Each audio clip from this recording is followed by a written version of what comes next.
I would like to do a video on coil basketry or coil weaving.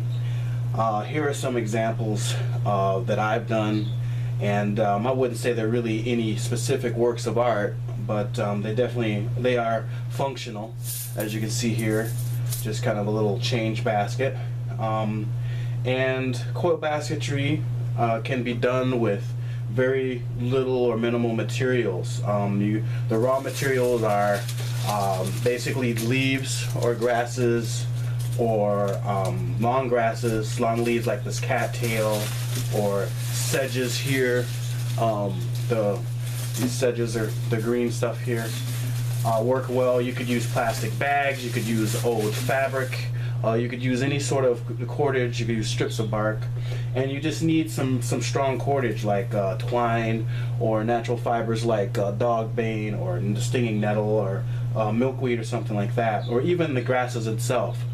And many people do a lot of pine needle basketry, and this is an example here that I started using actual using cattail fibers, and it's just kind of my first example of making a coaster. These are this is another example of sedges. You can make bowls, containers, that sort of thing. You can make jars or vases with a cap, and this here is a little pine cone, and got little stuff knick-knack in here, and this fits on here. You can make larger projects like this carry basket, and this is made out of cattail. And this here is a technique where the core is sedges, and then I took raffia, store-bought raffia, and wrapped it around it and linked to the layer, the previous layers. And so this is a technique that can be used too, but this is very material intensive. So and I just used that as my change basket. So in this video, what I'd like to do is go ahead and make this vessel that's made out of sedges with a pine cone top, and this kind of pops off like that, and this is just kind of fun.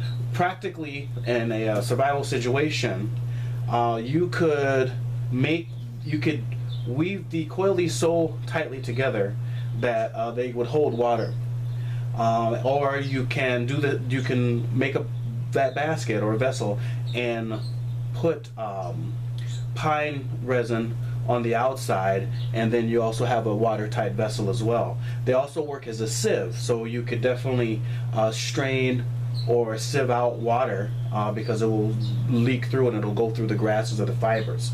So there are practical uses in a primitive situation.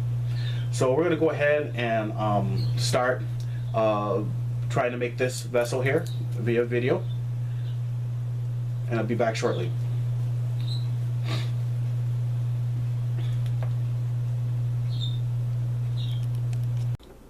For coil weaving, here are some tools that you may need, that you will need. Primarily, you'll need some sort of cordage. Heavy thread will work, twine will work. This is wax nylon or artificial sinew. If you want to go completely rustic or primitive, this is actually natural fibers from dog bane. Any sort of natural fiber would work. That would be your barks, other grasses, milkweed, stinging nettle, so on and so forth. So you can totally use natural cordage for that.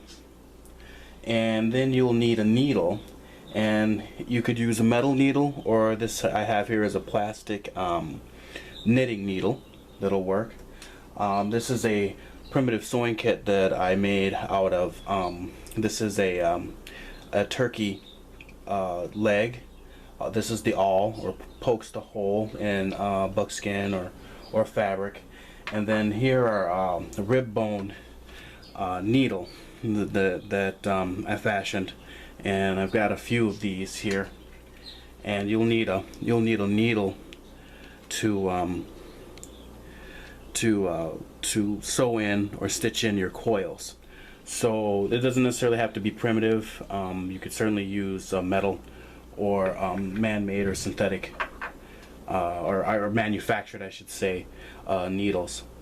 Next are some gauges, some gauge ideas. You could certainly use a plastic pen or a large straw. The pen would have the ballpoint part and the cap pulled out, so you have a hollow tube. This here is a hollow tube from the humerus bone of a wing of a turkey. So this would be a gauge, and the gauge keeps the coils consistently sized. For larger coils, this is a pork bone with the marrow hollowed out. And here is a cut deer bone, and this is the cannon bone or the shin bone from a white-tailed deer.